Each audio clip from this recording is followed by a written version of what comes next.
Hello, dear students. Good morning all. Today we are going to study our second chapter.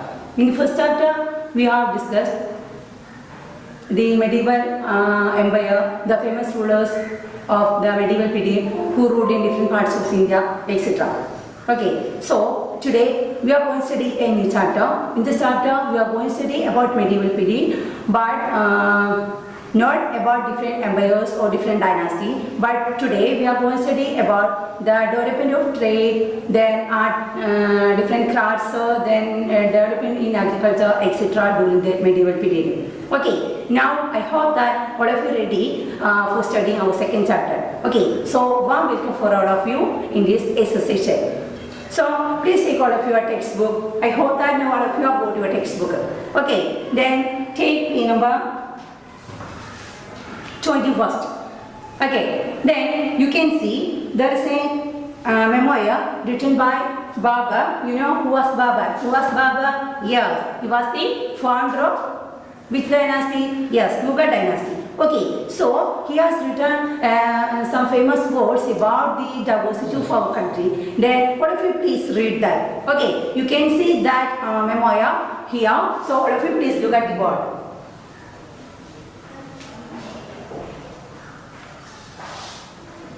Okay, now I hope that all of you are read that paragraph. Okay, then you please say what are the important information you have got by reading that memoir. Okay, so first point, what's that? Say loudly. Yes, very good. First point. Yes, very good point. That means Babur is telling about the diversity of our country. You know that India is so many different, or India has a country with different types of diversities. Can you say which are the fields our country good diversity? Yes, first one, okay, dress. Next one, language. Next one, geographical diversity. Next one, okay, castes, food item, climate, etc. Okay, so your lower classes you have heard the diversity of our country. So we can say by reading this memoir you can easily understand that India is different in so many diversity you can see in different aspects of our country. Okay, so first one what that Babur is telling about the diversity of our country. Okay, then can you say next point? In which fields you can see diversity? Yes, first one, what's that? Okay, we can say dress. The next one, yes, the language. Then next one, yes, very good, climate. Then next one, related with plants. Okay, yeah, so we can say another word that is vegetation. Clear? Vegetation. Then, yeah, animals. Animals. So most of the points you can add by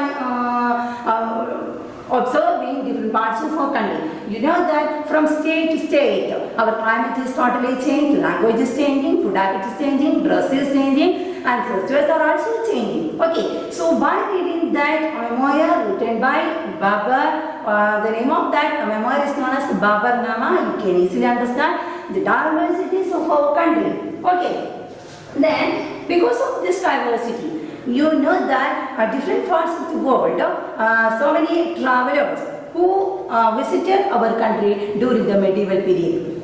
You know that people, you are also very much interested to see the diversity of different parts of the world. That's why we are conducting tour program. Okay, so in the medieval period, because of the diversity of country, famous travelers who visited our country, among them Al-Biruni was very famous one. Okay, you please note the traveler's name.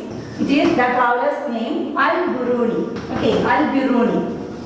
So you can see in your textbook next page some words written by Al-Biruni. Okay, so it explains what was the progress of agriculture and what was the progress in different artisans during the medieval period. Okay, so all of you take next page and please read the first paragraph or the beginning of that page. It's a travelogue written by Al-Biruni. Okay, so please read that paragraph.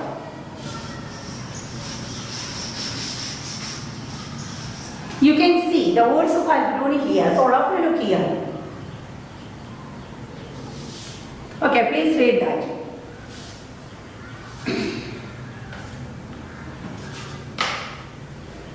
Over.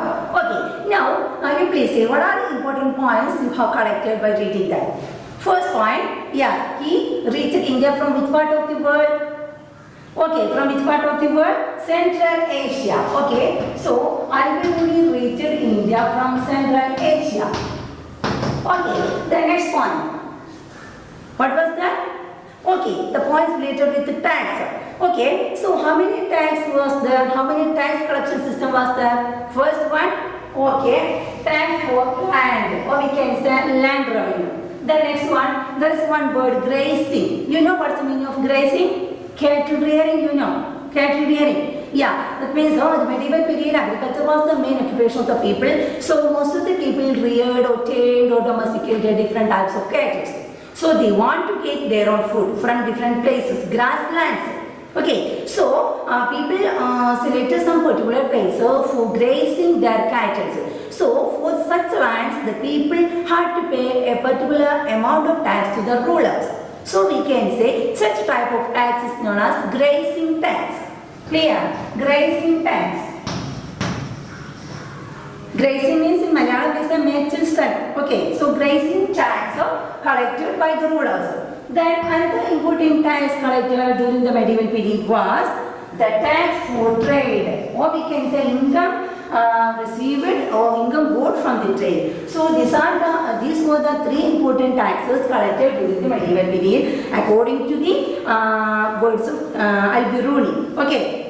So, we got this information from the travelogue written by Al-Biruni. There existed three types of taxes in the medieval period, which were the first one, tax for land, or we can say land revenue. Next one, the tax collected from the grazing land. And third one, people had to pay income tax for trade. You know, okay, so these are the important tax system collected during that period. Then, can you say any other point?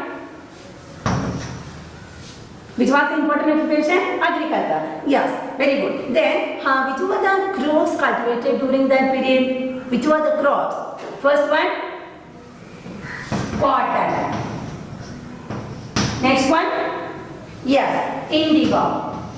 Indigo. Then, orchid, cereals. Then, very good, sugarcane. Sugarcane. Clear? So, these were the important agricultural crops cultivated during that period.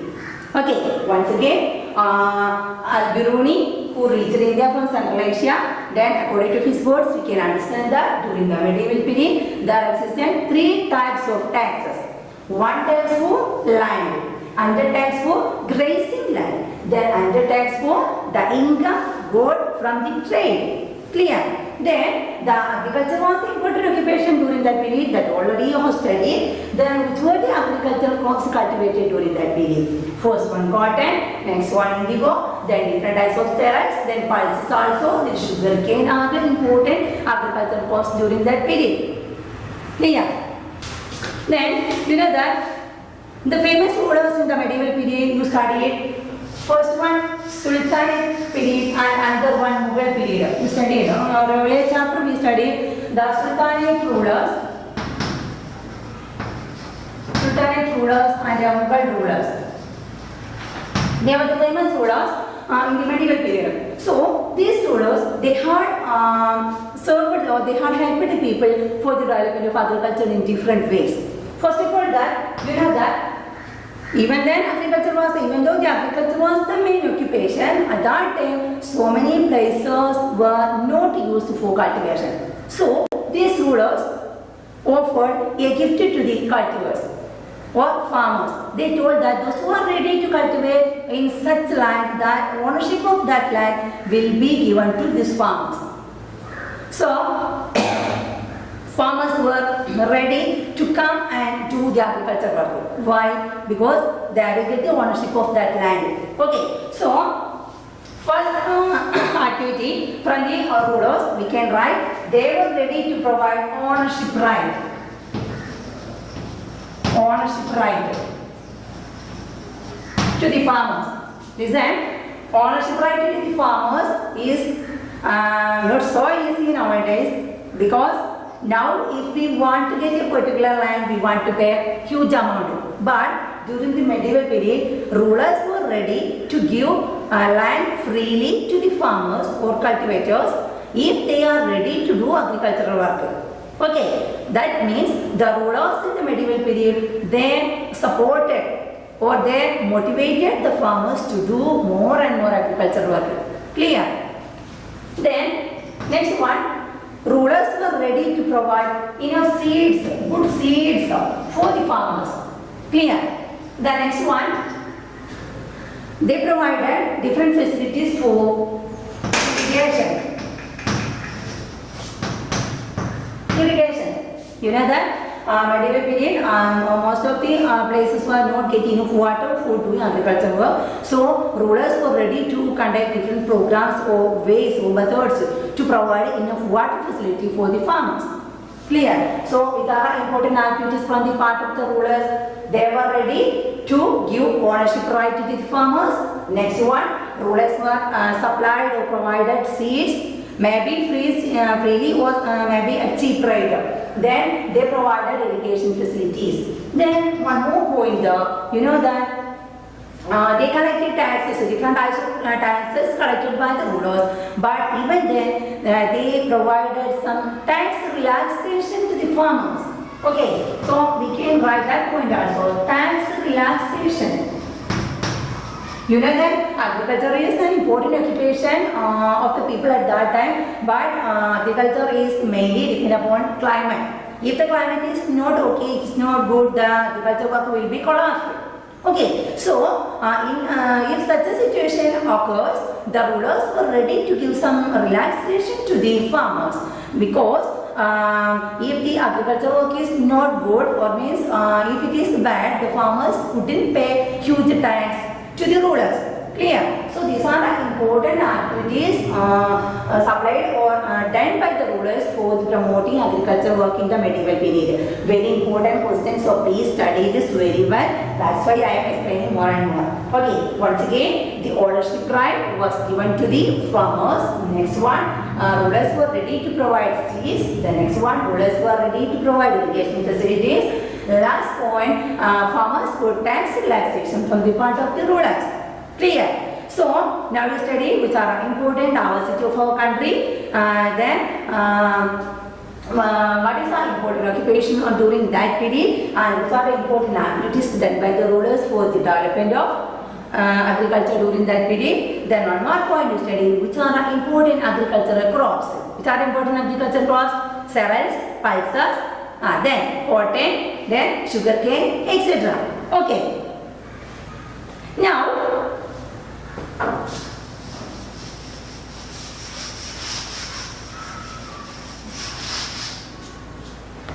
now we study the land ownership were given to the cultivators or farmers if they are ready to do agricultural work. Likewise, during this period, that means Sultanate period and Mughal period, the officers, that means the government officers, that means those who support the king, so they got their salary or their wage in the form of land.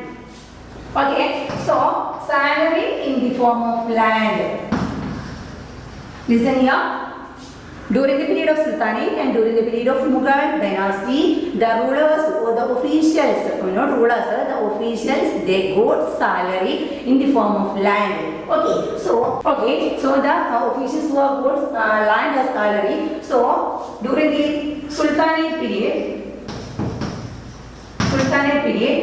providing land as salary is known as Iqta system. Then the same in the Mughal period is known as Jagirdari system. Okay, so please study what is Iqta system and what is Jagirdari system. Iqta system means providing land in the form of salary during the Sultanate period. Okay, Sultanate period, then Jagirdari is the same, but the period is different, which is in Mughal period. Okay, so what is Iqta system and what is Jagirdari system? It is a system through which the officials get their salary in the form of land. Clear? Okay. Now we are going to study another important point. That means you know that agriculture was the main occupation. So for doing agriculture, the farmers need different type of machines, or we can say different type of tools. Can you name some important machines or tools related with agriculture? Yes, please say. First one, what is that? Okay, plow. The next one, loudly say, sickle. Okay, sickle. Okay. What's the meaning of sickle? Yes, I did one. Okay, next one. Yes, water wheel. Water wheel. Okay, over. Now, listen here. You know that at that time, cotton was an important agricultural crop. Jute was also cultivated. So, what's the use of this cotton and jute, etc.? For what? Yes, it is not that things used for textile work, or we can say making clothes. Okay, so can you say some tools related with the textiles? No idea. Okay, so listen here. First one, loom. You know hand loom? In Malayalam we say kaitan, hand loom. Yes, that is loom. Then spinning wheel. Spinning wheel. So many agricultural equipments or tools were prepared during the medieval period, especially in villages. Clear? So important among they people who lived in village area, they made plows. Then they made sickle and some other agricultural equipments. Different types of baskets and some other equipments they prepared. Then water wheel. You know that at that time electrical motor, that means the present type of motor system was not existed. So they cultivated or so they irrigated their agriculture area by using this type of wheel, water wheel, etc. Then later, during the medieval period, some other people they invented different types of, or they prepared different types of loom and spinning wheel, etc. for what? For textile working. Okay, so these are important equipments, or we can say tools prepared by the people who lived in villages related for or doing agricultural work. Agriculture and some other textiles work. Clear? Now, one more point. You now studied loom was used, or loom was prepared during that time, spinning wheel was prepared that time. And you know that cotton, jute, etc. were used for making dress, or we can say making textile. Then one more thing they cultivated, it is known as indigo. You know what's Malayalam meaning indigo? Yes, that will say neela. Okay, indigo is a particular type of color that people use to dye the clothes. After making clothes, we want to decorate by using different types of colors. So for that, indigo is used. Clear? So, because of this activity, that means our people were ready to prepare cotton dresses, then silk dresses, then dresses by using wool, etc. And people were ready to prepare or to make indigo and mix of some other colors. So because of that, the development of agriculture, that means cotton is related with agriculture, indigo is related with agriculture, jute is also related with agriculture. So because the development of these type of agriculture products, it paved the way for the development of textiles also. So because of all these activities, India's textiles become world famous. That's also an important question you can see in textbook. How the agriculture work helped the development of textiles. So how can we say the answer? Our people, they developed different types of weapons or different types of materials, example, loom, spinning wheel, etc. And they cultivated cotton, jute, indigo, etc. So because of these activities, our textile workers or our artisans, they can easily prepare different types of clothes by using cotton, by using silk, etc. And they know the idea how to dye the clothes by using indigo and mixing of some other colors. Okay, so because of all these activities, Indian textile industry became world famous. Now I hope that you have got my points. Clear? So, it's time for wind up. So I'm going to stop here. Thank you. Bye-bye.